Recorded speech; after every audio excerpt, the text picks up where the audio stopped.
Greetings, life management students, and happy chapter number 11.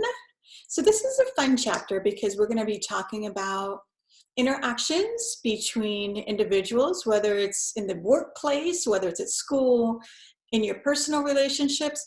Communicating or connecting with other people is vitally important to yours and my emotional health and emotional well-being. So let's jump into learning.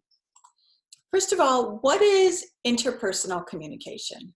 Excuse me. So when we talk about interpersonal communication, we mean an active means two-way, exchange of information between two or more people. Right? So working in a team or working with a group members, right?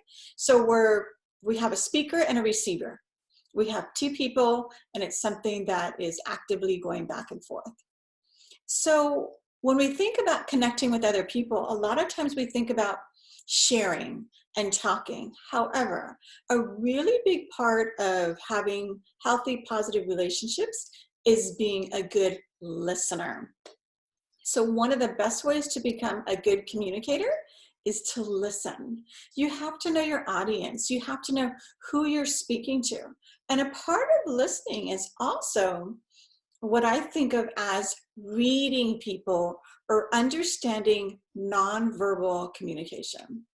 So nonverbal communication is, again, things that we cannot hear, yet the person is sending many messages and signals through eye contact. Have you ever had a conversation with somebody and you're talking to them and their eyes are looking behind you at another group of people and you just feel completely ignored because you don't have that eye contact, right? Are they actively engaged in your posture? Are they what we call leaning in? Are they listening as you speak? Or are they basically slumping like they would rather take a nap than listen to what you're saying? So these different things are the ways that we convey through our body and our eye, facial expression, communication, and they're really, really important. We get messages from them. And then provide good feedback. So make sure that as someone's communicating with you, if you're the listener, that you're saying, really, tell me more. I want to know more about that. Explain, right? That's positive because you're kind of letting the speaker know that you want to hear more of what they have to say. So using feedback to manage communication barriers. Barriers are something that we are all going to encounter with different people. Right?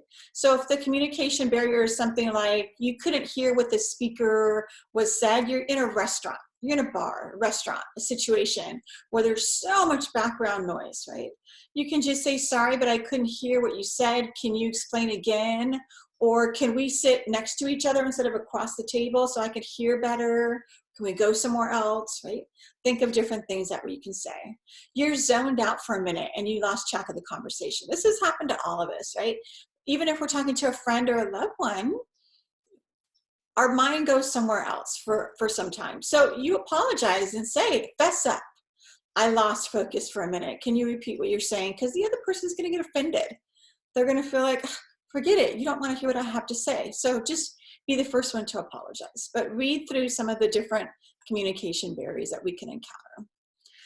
So we want to build emotional intelligence. What is emotional intelligence? This is the ability to recognize, understand, and encourage or manage your own and others' emotions, right? Again, part of reading people is understanding. So you recognize emotions, you understand them, and you manage those emotions. So people who are very good managers or leaders have a lot of emotional intelligence because they understand what's going on with their staff or workers or people that are under them. Right? So it helps you to learn how to manage people better. So when you can recognize that one of your employees is usually happy and cheerful, that's their personality, and all of a sudden they come into work and they have nothing to say. You can understand and recognize that something's going on here. They're not saying anything, but I know that I have this emotional intelligence to figure out something is going on. I need to get to the root of it so that they can be their happy, productive self. So recognizing emotions in yourself and in others, as we said, continuing the same conversation. So use words that depict the intensity of your emotions. So avoid generics. So sometimes how about this? Have you ever asked somebody, how are you doing today? Fine, good, okay. Those are all kind of generic terms. 10 to 1, I try to avoid using those words because in all honesty, I'm probably not fine. I'm probably not good. I'm probably not okay. I may have things going on, And so I think it's really, really great to just kind of be real and different and not fall into the trap of, well, everyone says that they're fine. So I'm going to say I'm fine, even if I'm not, right? I think that that's really important for us to kind of understand that we can share things. Trip somebody up when they say, hey, are you doing good? Or how you doing today? And you're like, instead of saying, fine, you're like, you know what? I've had a really good day. Today, my boss actually said something positive about what I did. The other person will be like, oh, wow, this is more exciting than just fine, right? And other people, ask the person what he or she is feeling. So this is something I do a lot of with my own family and even with students and with other people is, when somebody shares a situation with me or they tell me something, instead of my reacting to what they said, I always try to say to the person, how does that make you feel? How do you feel about that? Because that says a lot. I want to understand what they're going through emotionally, and I'm going to get that by having them figure out, oh, well, gee, let me think of how I feel about that. Right?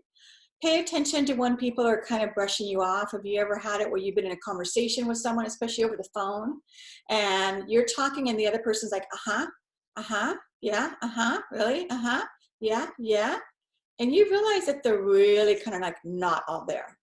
Right? They're probably typing an email or doing something else while they're on the phone with you. They're kind of giving you those words. So we probably want to avoid that. And then again, body language speaks volumes. It does. You can really, I can tell my partner, if you have a partner and you get into a disagreement or an argument or a fight with a family member or whoever it be, and you can tell them, I forgive you. That's fine, it's over. However, if I spend the next 3 days giving you the silent treatment, I really didn't forgive you. Do you see what I'm saying? Your body language, your actions speak so much louder than what you say. And so be aware of the other person's body language. What are they saying by the way they stand?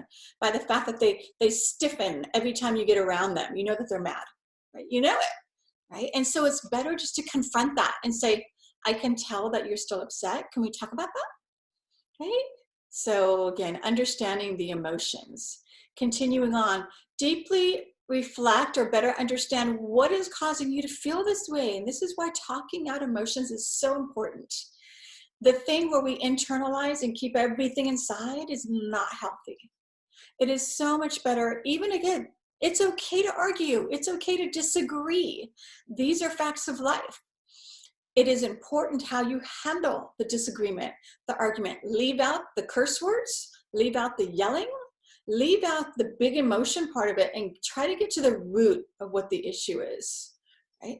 Think before you act so you can respond constructively. Again, another kind of trap that we fall into, especially in our romantic relationships, is when your partner does something that really upsets you and you either say things right away or you just, flip them off. You slam the door in their face. You do something that just cut off all communication. You did not react in a positive way.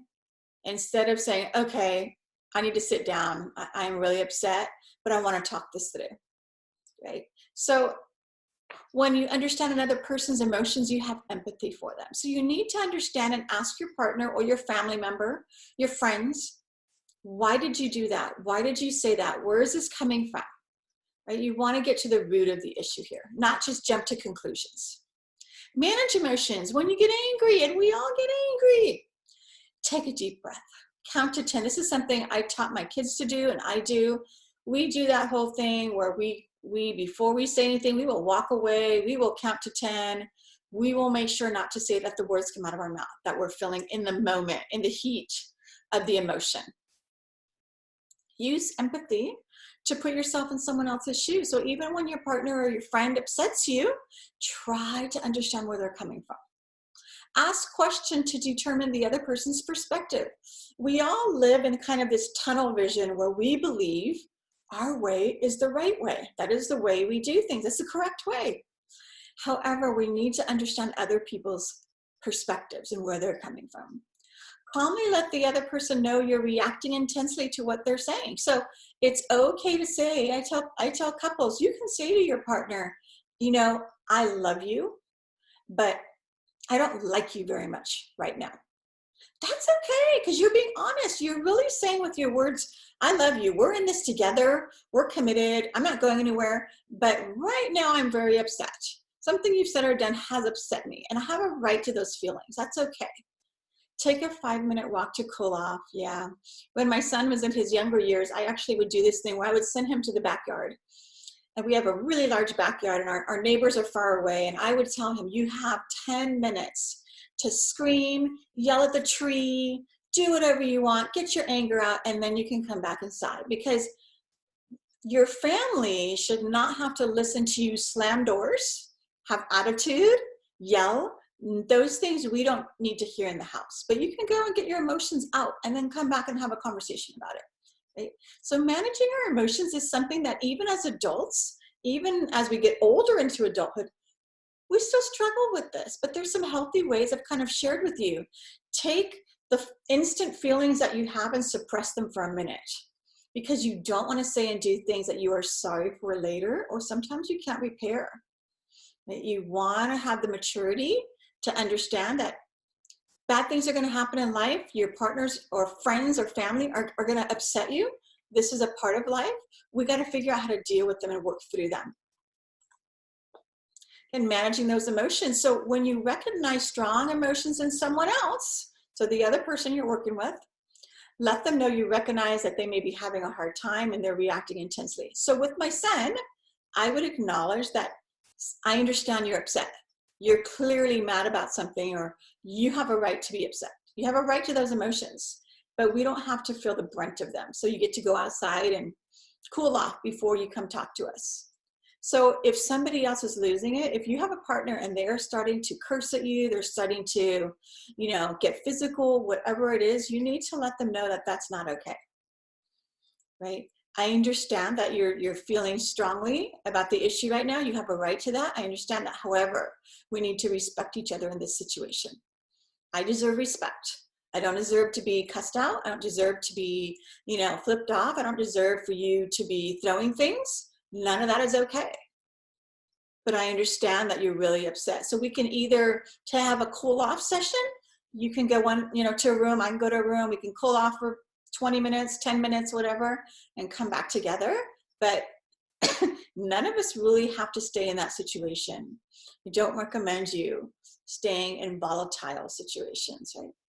Invite them to share their feelings when they're ready to kind of talk in a calm manner. Put yourself in their shoes and be compassionate.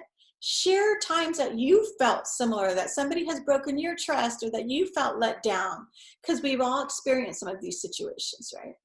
Instill hope in the situation. So this is what I say, especially if you're a romantic couple or if you're family.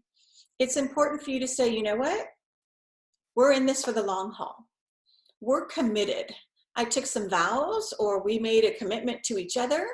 If you're family, you're family, you're blood. We're born into a family. We don't always get to choose that.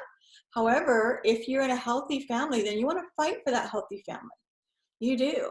And so you want to let them know, I'm mad, I need some time to cool off, whatever it is, and I will talk to you tomorrow. Let them know, I'll be back. Okay. Resolving conflict. So again, we're all going to have the conflict. Understand that conflict is inevitable and a normal part of life. Whether it's in the workplace, whether it's at school, whether it's at home, right? Wherever it be. We're different people. We have different personalities. And therefore, with that comes the issue of not agreeing on everything. And it would be so boring if we agreed on everything. So part of that is conflict. We're all going to encounter it. Let's just deal with it in a positive way. Be assertive. State your thoughts, feelings, opinions, and advocate for yourself without disrespecting the other person. This is so important. You don't have a right to tell people off. You don't have a right, even the silent treatment you shouldn't be doing. That's just passive aggressive behavior. You're being aggressive in a passive way by not talking to them for 3 days, right? These are not healthy. I would much rather you have a time of sitting down for 20 minutes to hash out whatever the disagreement is. That's much healthier. So respect people, but you also don't let somebody walk all over you. That's what assertive means. It means that I get to show you, you know what? When you talk to me that way, it hurts me. It's disrespectful. It's unkind. I feel unloved when you talk to me that way. You have a right to say that if that is the case. Differs from passivity. What that means is that we don't want you to be passive, but we do want you to avoid being disrespectful, right? So speak up for yourself. To be assertive, you must first value yourself. You do. People who allow other people to walk all over them have low self-esteem. They don't respect themselves. And then what's happened is your friends or partners have learned they can also disrespect you because you won't say anything about it. So you need to first learn that self-love, self-care. Again, continuing with resolving conflict strategies so we can be assertive, which is a positive thing. Before making a request, know what you want to ask for. So this is when we have to have some thinking on our part. So if it bothers you that your partner or your sister or brother or whoever does something to you or says something, how do we want to handle that? So first of all, come up with a option of what you would prefer. So if your sister or family member always belittles you, if they always make these comments about you that are mean, and they make you feel small because they talk to you that way. So when we want to tell them, you know, this is how you make me feel, then we have to say to them, instead of saying these things, I would really prefer if you're upset at something I do or say, then talk to me directly about that. But you're disrespectful and you make me feel bad about myself when you say those words. So I don't want you to say them anymore. I don't. So this is, you're giving them an option. You're saying, this is how I want you to handle it, right? Speak concisely in statements with a downward inflection in your voice. In other words, don't have your voice go up. You don't, because again, remember, we don't want to yell. We don't want to escalate the situations because our emotions can get carried away. They can. So make sure that as you ask them and say, I appreciate it if instead of saying these things, you would not say these unkind things to me anymore. You end it on a soft note instead of being, don't say those things to me anymore, right? Don't go up that way. Right? Do not apologize if you've done nothing wrong. I meet people all the time who are just in this habit of saying, I'm sorry. They're like, I'm sorry. And I'm thinking, what did you do? You didn't, why are you apologizing to that person? You didn't do anything wrong. And they've gotten into this kind of, again, it comes with a self-esteem issue and it comes with this always blaming themselves. And that's not the case. So do not say you're sorry unless you've done something wrong. And then I do believe in saying sorry. I have taught my kids, I have taught my family members how to apologize. This is something that all of us learned as kids. Did your parents teach you what it's like to apologize? Did they apologize to you when they did something wrong? And believe me, as a parent, I do many things wrong. I make mistakes. And if I do it to my kid, I have to say I'm sorry to my kid. And I'm teaching them how to be a healthy person by taking ownership of our mistakes. Remember, you have a right to say no and to change your mind. We all do. Be very aware that we can end relationships because they don't make us feel good about ourselves. We can change our mind about somebody or doing something with that person because we don't feel comfortable. Make sure you do that. So when we want to, again, we're resolving conflict. Here's the thing. We need to go to, instead of using what I call you statements, we have to use I statements. So let me show you the difference. If I am upset at my partner or family member because they're always late, for instance, instead of saying to my partner, you need to quit being late all the time. I need to say, babe, you know, I would really appreciate it if we can work on our time management, if we can work on being on time. Do you see the difference? In the first scenario, when you tell people you need to, we automatically put up a defense wall. We don't like that. None of us like it when somebody tells us you need to change this. We don't like it. And so it doesn't work very well. Instead, we use I statements where we say, I would really appreciate it if you could change this or if we could work on this. You see what I'm saying? So I made it about my feelings instead of pointing at the person. Create a respectful environment, right? There's a really good book out called Love and Respect. And it talks about romantic relationships, and it talks about in those relationships, how we need to have those two things. And respect is sometimes hard to do, and we need to have that. So it's a learning process. I had to learn how to be healthy and always use I statements instead of you statements, right? And so this is something you'll work on, but it really will change your relationship. If you can try to deal with conflict or when you're upset, change the wording. All right. So use all of your skills to resolve conflicts. Remember, I think that, excuse me, one of the things that our society has gone away from is this understanding of commitment, in particular marriage commitment. In the US, we have the highest rate of divorce and remarriage, highest in the entire world. 50% of our relationships end in divorce. And so that means that even though you took vows that said, till death do us part, you're ending that relationship before death, right?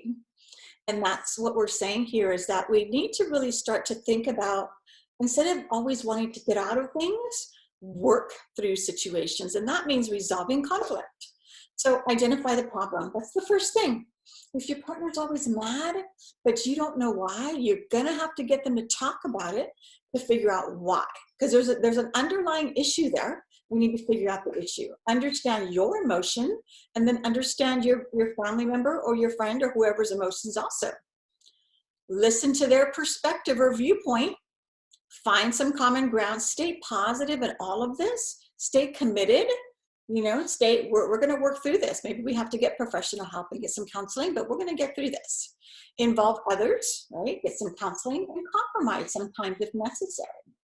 We all need to make compromises in life, whether that's in our workplace or in our friendships and relationships. All right, so sustaining those healthy relationships. Thinking about school, connecting with classmates. Notice the students that seem motivated. I always did this when I was in college. When I took a class, especially a class that I knew I was going to struggle in, like astronomy, because I had no interest at the time in astronomy, I would look for the people that sat in the front row and the ones that were really interested in astronomy and seemed to be getting a good grade. And I would pair up with them because it's like, I need the help and I want to gain some of that kind of appreciation you have for the subject. Strike up conversations. Ask people about joining study groups. I try to break up students into groups, smaller groups, so that you're only with a small group of people, and that helps you to build these relationships better. That's what I want you to do. Build a network with people that will help you stay motivated. So people in your social support network will join in celebrating your accomplishments. So that's how you know that these people are positive. So your social support network is possibly family, friends, sometimes teachers, counselors, bosses, whoever it be, co-workers. These are people that have supported your journey in school. And they've been supportive. And that's what those kind of people do for us. All right, talking about connecting with instructors, faculty. So makes you feel more comfortable asking for questions, definitely. So I love it when students talk to me. It is so difficult having hundreds of students in a given semester to make one-on-one relationships. And so I really, really love it when students can come and share their names and start to talk to me or email me, and I can start to develop relationships. I have many students I've mentored in my past because they sought me out. And once they do that, we can develop a relationship, right? So, and it's easier for you to ask for things that you might need in the future. When they know you, they'll be more likely to give you career advice, definitely, point you towards job opportunities or internships, write letters of recommendations. These are the things I want to do for students. And it's part of my job, but I really want to do it, really. Chat during office hours or before or after class. Communicate verbally and non-verbally, right, with your instructors. Connect with your campus community, join clubs. So research has shown us, one of the best ways to stay connected as a student is through joining some type of association or club. Get involved in student government, leadership. Connecting with others online if you're in online classes, right? Join online communities and networks, join discussion forums, reflect on what you're posting to avoid either people not understanding what you're saying or misconstruing what you said, or you maybe not being appropriate in what you're saying. Think critically about your posts. So when you do online work, it shouldn't just be writing, again, things like, yeah, that sounds good, I agree. That's not what it's about. It should be much deeper than that. It should really be adding to the conversation, just like you would be in a small group setting. It's what would you have said then? That's what you want to do online. All right, family and friends. Through email, texting, Facebook, we can kind of stay connected. If we have family that either live far away or we don't see all the time, actively listen to their concerns. That is so much more have you ever had the time that you've called a family member or a friend because you had something going on in your life and you really needed to talk to them and they just really weren't available? Maybe they never got back to you, or they answered the phone, but they really weren't there emotionally. They weren't available for you emotionally, right? We don't want that. We want people to be there for us, to share in our hopes and dreams. Let minor disagreements go. Yeah, this is a big one. The more of an easygoing personality, or the more you are able to let things roll off your back, the healthier your relationships will be. That doesn't mean letting people walk all over you. That's not what that means. That means that you pick and choose your battles. Even as a parent, I pick and choose my battles. There are things with my kids that are important because they're part of my value system that I'm going to make sure that they understand. Other things, little minor things, they don't pick up their shoes all the time, their room is messy, it's okay. There's things I'm just not going to argue about. So the value of getting involved on campus, as we said, research suggests participation in campus activities leads to academic success, higher GPA. So this is a good reason to find a club. If you're interested in business, get involved in the business club we have. Interested in healthcare, we have a healthcare club.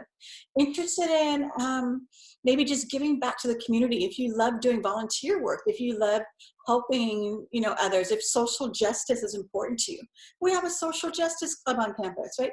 So whatever it is, find it. Embrace diversity. Diversity refers to the characteristics or attributes that make us different from one another, and that can be the basis for membership in a group.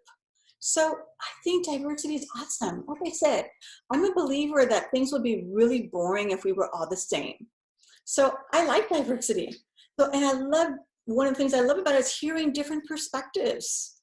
Hearing, when you're in a case study or in a group, hearing what other people said really amazes me. Things I never would have thought of, right? And that's what you like. Recognize differences. We all have them. Understand that in some of these categories, what I call out of isms, the isms, racism, sexism, all these different isms, something to really understand is that there is difference between when we talk about gender versus sex. They have different meanings. When we talk about the word sex, we're referring to your biological, reproductive parts you were born with. So when you were you born with male reproductive parts or female? And that determines your sex. It determines whether you put the M or the F. And that definition is definitely expanding today. When we talk about gender, gender is different because gender is similar to race in that we as a society have really constructed what it looks like to be feminine and masculine. And that's gender. Gender relates to where you are on that spectrum. And I've had friends who are male, yet they have feminine tendencies. or female friends that have male tendencies, right? And so that's what we mean when we talk about gender. It's different than sex, a different meaning. So understand that that is part of diversity. Embrace diversity with tolerance. This is what we want. When I talk about at the very beginning of semester, I talk about that our room, our classroom, whether it's online or it's in a physical room, should be what we call a safe space. It should be a space that I hope all of my students feel included in, inclusive, that they feel comfortable. They feel able to share who they are. They're not worried about intolerance. And that is something that I will definitely work towards. And I will not accept that intolerance in our setting, because we all deserve that respect. Right? So practice tolerance. Tolerance is acknowledging, valuing even, respecting what makes us different from one another. Isn't that awesome? Right? It's respecting that. So in a case study, if you're listening to other people, you may not agree with someone, but you respect it. That's what we're talking about here. So treat people with dignity and respect. Report instances of discrimination. What's discrimination? It's treating people less favorably because of their membership in a particular group, whether that membership is based on ability, if you have someone who's physically challenged, whether it's based on age discrimination, based on sex, based on race, any of those different things, whatever it's based on, we don't want to face discrimination. We want to have tolerance. Think critically about our differences. Know yourself. This is a big one. I sometimes find that people who are intolerant, who discriminate, don't really know who they are, and different scares them. It scares them. And when you are secure, when you have good self-esteem and who you are, difference doesn't scare you. You embrace it. It doesn't scare you because you know who you are. And so that's what we're saying. Learn more about yourself, gain information, and definitely try to speak with others who can help you to gain more tolerance. Connecting with others at work. So impress in an interview. So when you want to ace that interview to make sure that you have that good impression, give the interview a firm handshake. I've had students ask me good questions around this. They've asked me questions like, well, as a female boss, when I hired employees as a female, a man would say to me, should I shake your hand very firmly in the same way I would have shaked a man's hand? Or as a female, would you find that too firm or hard, you know? My personal opinion is you would do nothing different. If that's the way you would shake a male person who's interviewing's hand, then you should shake my hand the same way, right? So make that good impression, but you want to give a firm handshake. There's really nothing, you know, worse than when I go to shake someone's hand and it's kind of like limp, and I can tell that they're very nervous, they're very insecure. You want someone to want to work there. And so that's what the message sends there. So make sure that you work effectively with your colleagues. Yeah, so all that we just talked about when we talk about resolving conflict, bring that to the workplace. Make sure that you resolve conflict in the workplace, because you will just get fired. There's nothing I hated more than what I would call a bad apple in my group. So if I had a group of supervisors in an office, in a section, a department, and I had one that nobody wanted to work with, I wanted to get rid of them. I do. Because if they're not willing to have conflict resolution and compromise, they're just not good to me. They're not good to our department. Right? So make sure that you bring all of that to the workplace. All right, guys, we will see you next time.